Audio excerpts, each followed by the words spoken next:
Rejoignez dès à présent la grande famille des abonnés de votre chaîne Sika TV sur les réseaux sociaux. Sika TV, le vrai visage de l'actualité en Afrique, est en direct et en replay sur YouTube. Abonnez-vous et cliquez sur la cloche de notification pour ne rien rater. Nous sommes également présents sur Facebook et sur Twitter.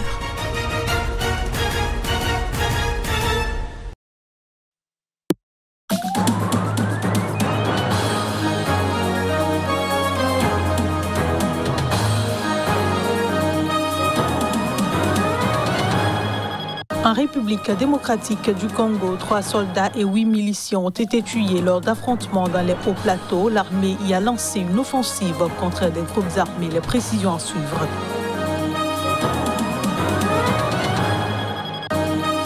Élection générale en Zambie, des tensions ont été enregistrées dans la capitale en marge des résultats. La présence de l'armée et de la police dans les rues de Lusaka s'est intensifiée.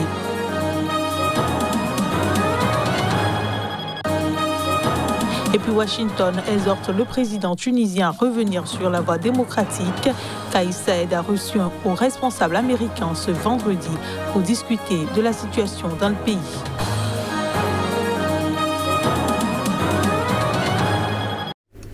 Bonsoir à tous et bienvenue. On démarre par le Tchad. Saleh Kebzabo, principal opposant au régime de l'ancien président tchadien Idriss Déby Itno, tué en avril par des rebelles, a été nommé ce samedi vice-président du comité d'organisation du dialogue national inclusif devant conduire à des élections présidentielle et législative. Je tiens absolument à ce qu'il y ait tous les Tchadiens autour d'une table ronde pour discuter de nos problèmes, a affirmé Kebzabo, plusieurs fois candidat à la présidentielle face au maréchal Déby et dont la nomination a été officialisée ce samedi par un arrêté. En mai dernier, 2 membres de son parti ont fait leur entrée dans le gouvernement de transition et Kebzabo a reconnu les nouvelles autorités militaires. Je le disais en titre, le président tunisien a reçu un haut responsable américain ce vendredi pour discuter de la situation dans le pays. Washington a exhorté Kais Saied à nommer de façon urgente un nouveau Premier ministre et à remettre son pays sur les rails d'une démocratie parlementaire. Les précisions. John Finner, adjoint du conseiller à la sécurité nationale américain Jake Sullivan, reçu par le président tunisien, l'a exhorté à nommer de façon urgente un nouveau Premier ministre et à remettre son pays sur les rails d'une démocratie parlementaire, a fait savoir dans un communiqué la Maison-Blanche. Kais Saied a, à travers un communiqué, également répondu qu'il n'y avait pas lieu de s'inquiéter au sujet de la liberté, la justice et la démocratie. Le président a indiqué de nouveau que des mesures exceptionnelles qu'il avait prises le 25 juillet s'inscrivaient dans le cadre de l'application de la Constitution et répondent aux attentes du peuple sur fond de crise politique, économique et sociale. Saied a instauré le 25 juillet un régime d'exception et a suspendu le Parlement en affirmant vouloir sauver son petit pays du Maghreb, rongé par des mois de blocage politique et un nouveau pic meurtrier de Covid-19. Mais, presque 3 semaines après, le retour à un fonctionnement normal des institutions se fait attendre et la communauté internationale s'inquiète de voir la Tunisie, berceau des printemps arabes, régresser vers l'autoritarisme. Début août, les États-Unis avaient déjà souligné le besoin crucial pour les dirigeants tunisiens d'esquisser un retour rapide à la voie démocratique de la Tunisie. Le président tarde toutefois à nommer un chef du gouvernement et à dévoiler son programme, suscitant l'inquiétude de partis politiques et d'organisations nationales qui réclament une feuille de route.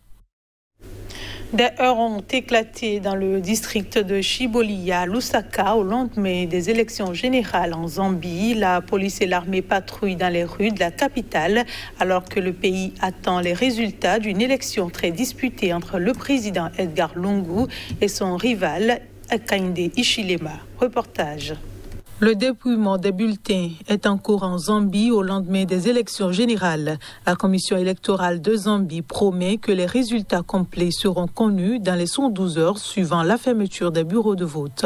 Parallèlement, la présence de l'armée et de la police dans les rues de Lusaka s'est intensifiée. Dans le district de Chibolia, à Lusaka, des heurts ont éclaté ce vendredi. Des violences ont été signalées dans la province du Nord-Ouest, un bastion d'Ichilema, où 2 personnes, dont un responsable du parti au pouvoir, le Front patriotique, ont été tuées, a annoncé le président jeudi soir, accusant le parti de son rival, le Parti uni pour le développement national.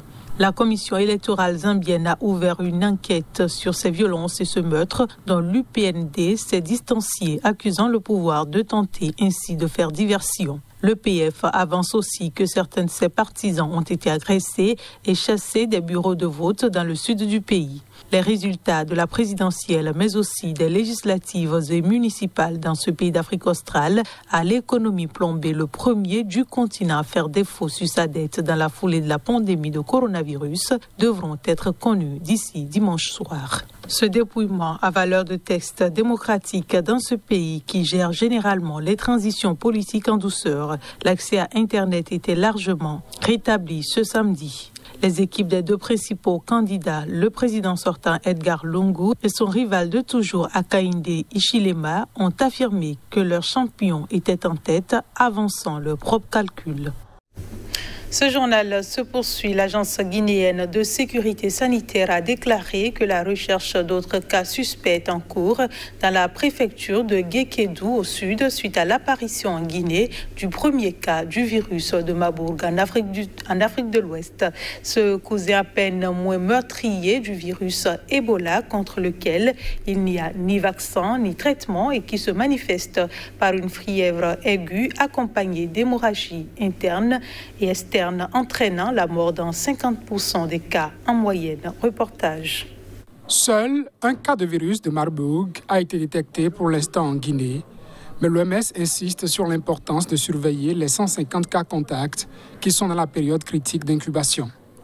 L'Afrique de l'Ouest a enregistré au début du mois en Guinée son tout premier cas de virus de Marburg, un cousin à peine moins meurtrier du virus Ebola, contre lequel il n'y a ni vaccin ni traitement, et qui se manifeste par une fièvre aiguë accompagnée d'hémorragies internes et externes, entraînant la mort dans 50% des cas en moyenne.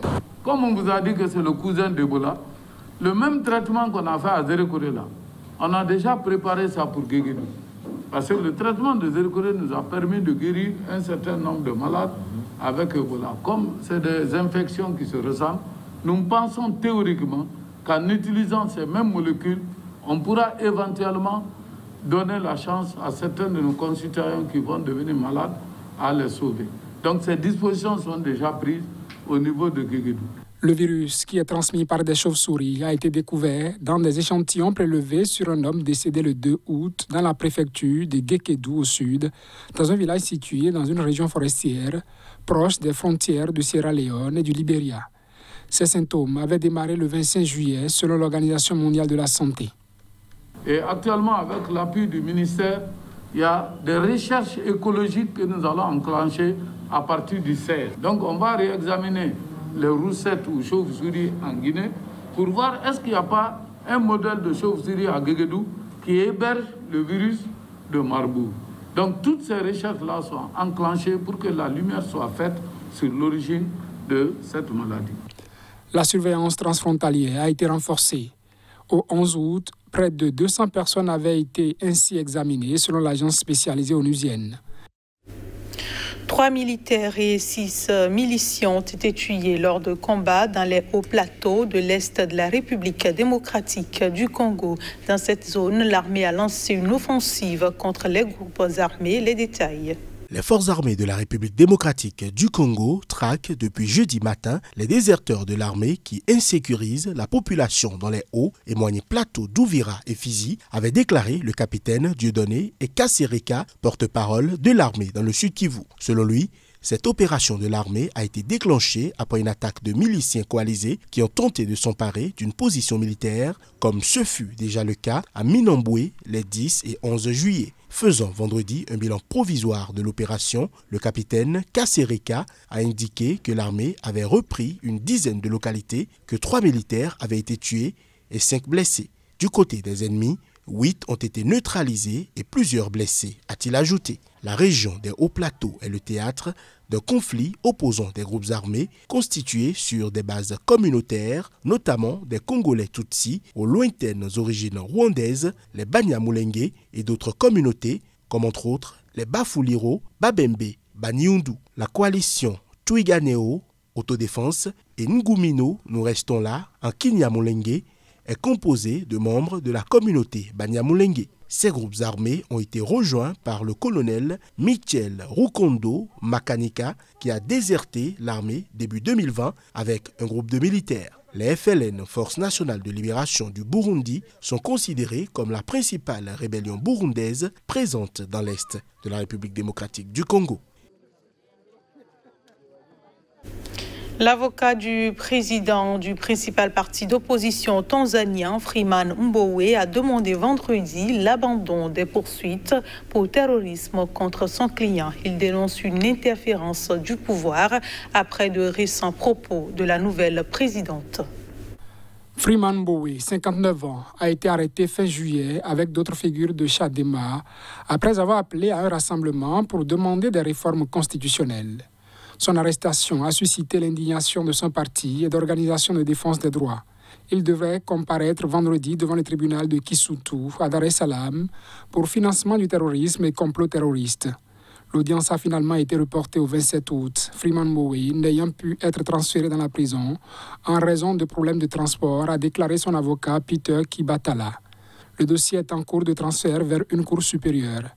L'avocat a déclaré avoir déposé une requête demandant l'abandon des charges et l'annulation du procès, accusant implicitement la présidente Samia Suluhu Hassan de s'être mêlée de l'affaire.